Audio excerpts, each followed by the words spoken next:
immediately, leaving you a missed call. And of course, people call back when they have a missed call. That's something we have seen, but that has nothing to do with mobile malware. That's just a traditional attack. Not too interesting from our point of view, but that's what we have seen. And we believe those are done with voice over IP systems, yes. Yes?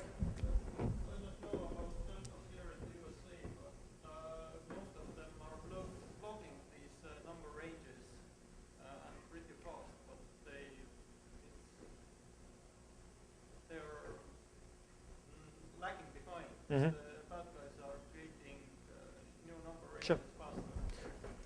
So the question was about blocking these numbers. Of course, you can get your operator to block these numbers. So for example, if your operator is AT&T or T-Mobile, you can call them up, explain that these are bad numbers, and they will block anybody from T-Mobile or from AT&T calling the numbers. That's not going to solve the problem. That's one operator in the world. So the real way would, of course, be to shut down the numbers themselves. That's much harder to do. And one last question before we switch for the next talker. Yes? Can you elaborate to malware on iPhone?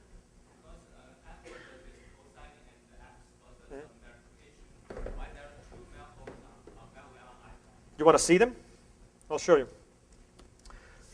They're only for jailbroken iPhones. That's the trick. We haven't seen a single virus, worm, Trojan which would work on non-jailbroken default iPhone. All right? Yes, there's been exploits. No, we haven't seen a single exploit used maliciously in the wild. Not a single one. Not on iPhone, not on any other platform. That's an important point. We haven't seen mobile exploits being used by malware ever.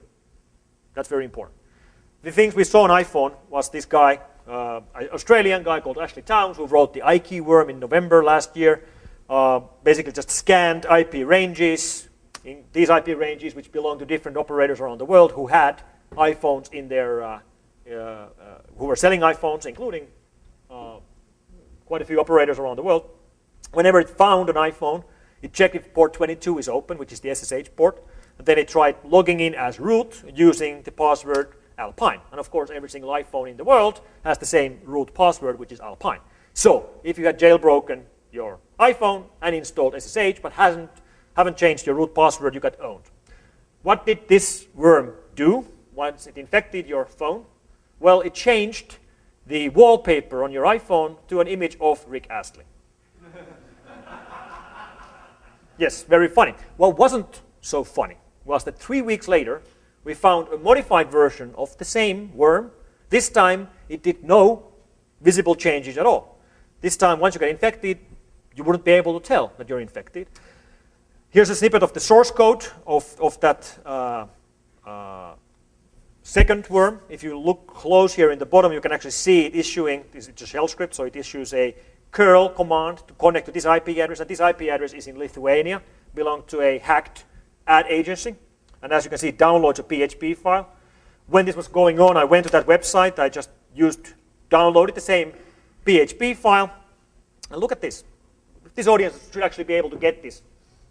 I'm downloading a PHP file. You can see here that what I'm getting is 404 not found. What's wrong with the image? What's wrong? What's going wrong here? This isn't actually the way it's supposed to be. Exactly. Very good. Header says 200 OK. So what I'm getting a HTML file which says 404 not found. But actually the file is there. I got a file which just tells me that. Which to me immediately tells that, okay, there's something here. It's the right site, but I'm doing something wrong. So I went back to the source code. I looked at the user agent. Yes, it used a special user agent called HTML get 1.0. So when I just repeated the same file request with HTML get 1.0 as the user agent, I got a different file. This time I got a shell script. 4 lines of shell script, which was executed on the iPhone. Look at that. It modifies the etc hosts file on the infected iPhone, changing the iPhone so that every time you try to access the host name million.ing.nl, it goes to this IP address instead. Instead of going to the Netherlands, where .nl is, it goes to this IP address, which is in Tokyo. And anybody from the Netherlands here? No? How do you say? Of course, Richard. How do you say million? Million. Oh, mine. Mine.ing.nl, which means me.ing.nl basically. So it's my online bank with the ING bank, which is one of the largest banks in Europe. So if you are doing online banking from your iPhone in ING and you were infected, let's take a look. That's the website of ING.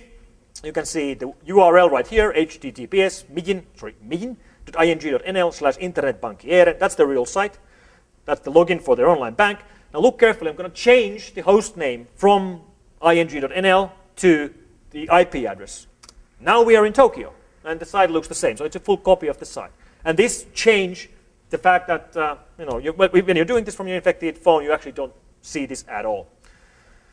And the real site was actually a hacked site selling pottery in Japan. So they hacked it because they had an SSL certificate, and they needed an SSL certificate for the hack to work. So these are the two iPhone Trojans we see. So it's a banking Trojan trying to steal people's money.